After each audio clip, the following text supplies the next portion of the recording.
Fokus ya, kamu nanti biar bisa tak terangkan ini nanti kalau konsep ini sudah kamu kuasai berarti itu ya. Oke, baik, kita mulai. Kemarin di video Pak Gus yang sebelumnya terkait konsep apa? Gaya normal. Jadi gaya normal itu adalah gaya yang besarnya itu sama dengan apa? Ayo lali.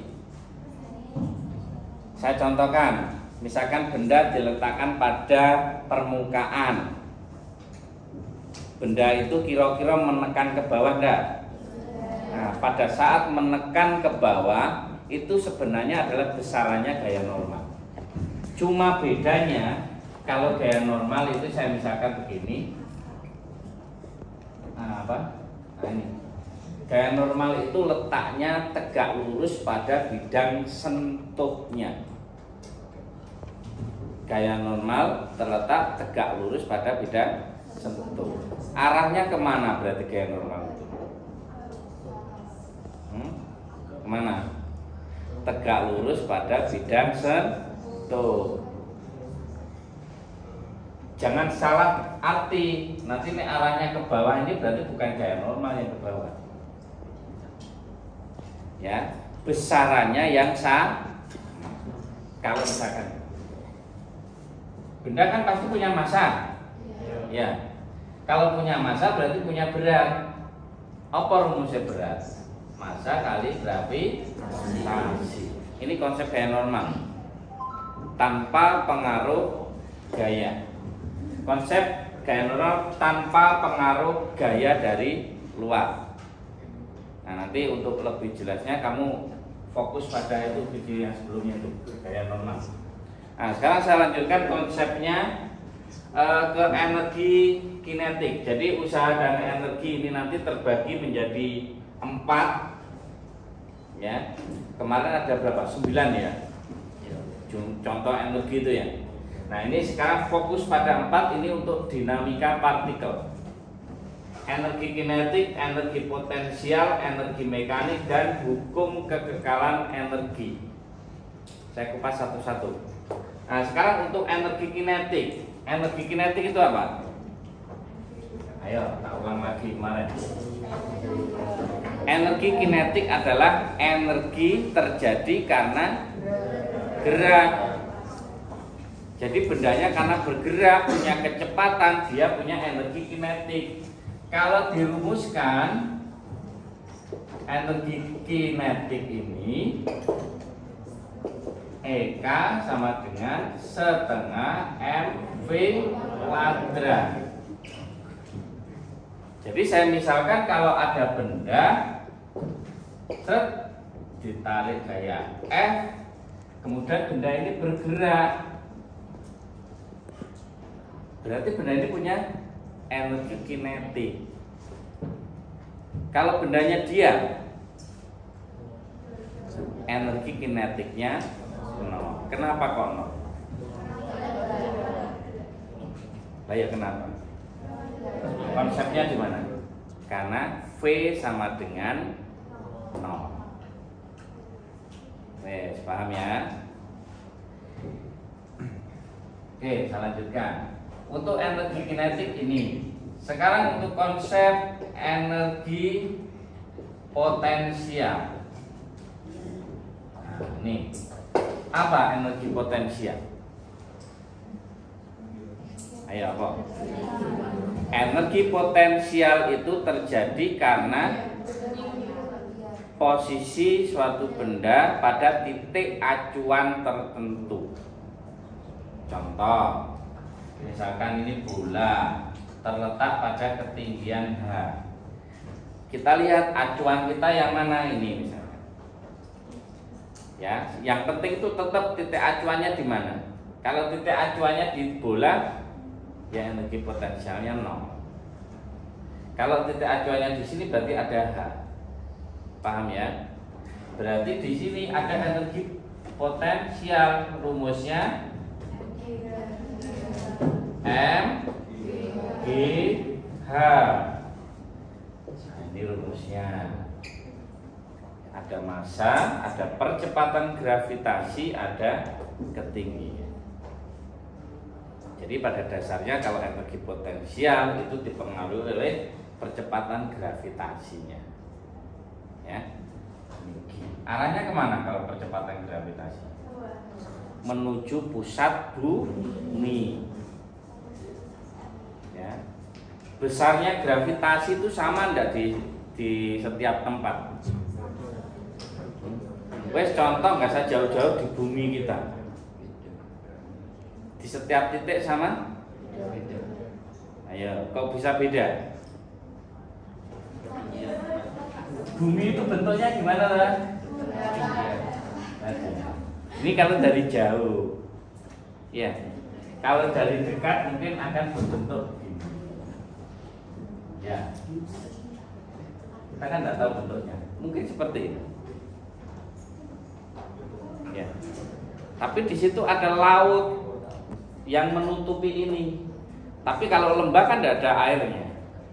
Paham ya?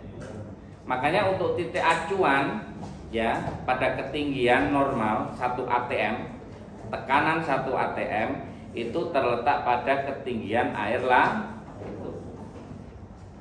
Tahu ya sifatnya air ya. Air itu kan mencari tempat yang lebih rendah. Nah, misalkan begini. Ini dikasih air. Nah, kemudian air itu akan begini. Ya, Pak. Akan selalu sama. Bumi juga begitu. Apabila ada suatu dataran, kemudian di sini ada bolongan, terus di sini ada lubang juga. Kemudian ini ada air, misalnya, akan terisi di sini. Nanti ini juga akan terisi. Dan ini permukaannya sama. Gak mungkin untuk permukaannya lebih rendah gitu, gak mungkin. Dia pasti akan sama. Nah, ini artinya sebagai apa namanya? Ayo, bahwa air itu ketinggiannya di setiap tempat itu adalah sama. Itu aplikasinya pada tukang, ngerti tukang ya? Tukang itu kalau pengen mengukur ketinggiannya sana biar sama dengan sebelah sana, misalkan dia pakai selang kecil gitu. Nah, ini selangnya diisi air, namanya manometer.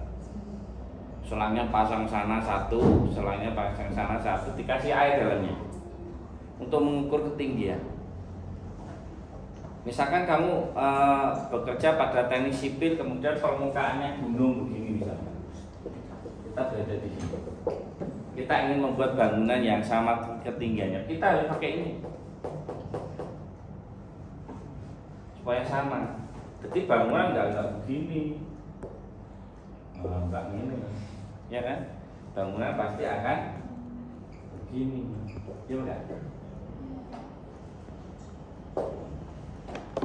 Jadi seperti itu. Itu contoh dalam aplikasi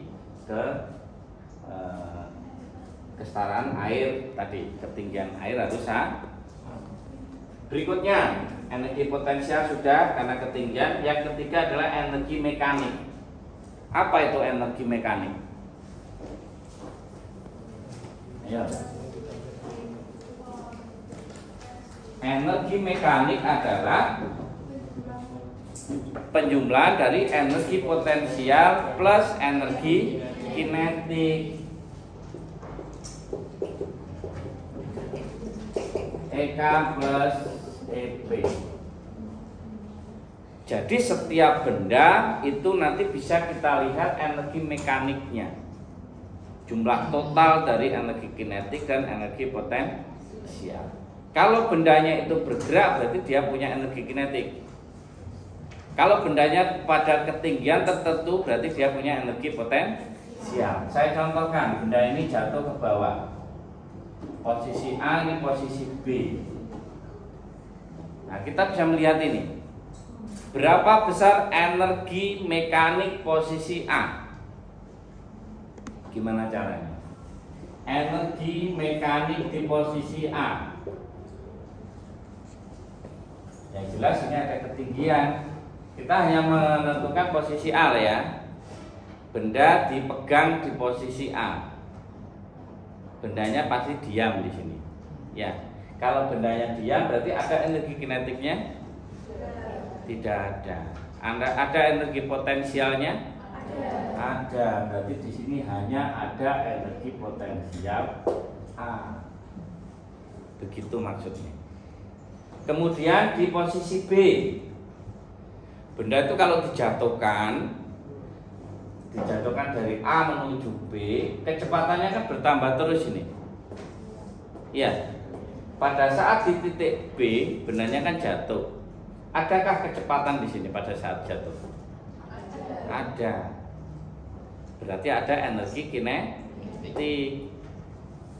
Apakah ada energi potensial di titik B? Berarti energi mekanik B sama dengan energi kinetik B. Saya tulis B karena ini kecepatannya menjadi VB. Kecepatan itu. Lain halnya kalau pada posisi tertentu, misalkan di tengah posisi C. Nah, posisi C ini kan bendanya juga bergerak menjadi VC ya kecepatannya. Ini juga ada ketinggian. Jadi posisi C ini ada energi mekanik. Yang besarnya adalah apa? Energi kinetik C ditambah energi potensial C. Paham ya? Pada posisi C berarti di sini EMC EKC plus EPC. Wis paham maksudnya Pak Gus ini ya? EKC itu energi kinetik C, EPC ini energi potensial. Jadi ini posisinya. Nah, ini nanti berlaku hukum kekekalan energi mekanik. Hukum kekekalan energi mekanik. Apa bunyinya?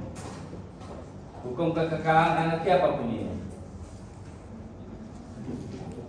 Besar energi posisi awal itu sama dengan energi posisi akhir. Gitu aja, lebih sederhana. Contoh, kita contoh no.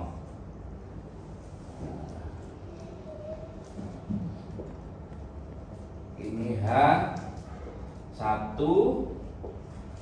ini H2. Posisi A, posisi B, posisi C, posisi D. Nah, ini contohnya. Kalau nanti kalian akan ketemu soal seperti ini, berapa besar kecepatan B? Gunakan hukum kekekalan energi mekanik tadi. Contoh ini misalkan kita mencari kecepatan B misalkan ya. Berarti EMA sama dengan EMB. Begitu.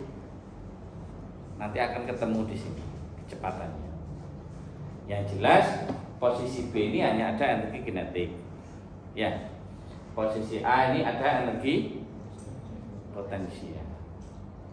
Nah, sekarang bagaimana kalau kita hubungkan ke C? Sama. Energi mekanik B sama dengan energi mekanik C. Jadi seperti itu konsepnya. Kan kita sudah tahu rumusnya. Paham ya? Nah, ini konsep energi ya. Nanti dalam kehidupan sehari-hari itu seperti ini. Aplikasinya misalkan pada saat kamu bermain seluncur itu ya, itu nanti kamu bisa melihat kecepatan di bawah, ketinggian berapa, kamu bisa tahu ya. Jadi kalau orang sudah bisa menganalisis dengan ilmunya ini, kamu sudah bisa bayang no. Aku turun dari 100 meter, kecepatanku pasti akan seperti ini gitu ya. Oke, paham sampai sini? Oke, cukup ya ini ya. Oke, silakan ditulis kalau sudah.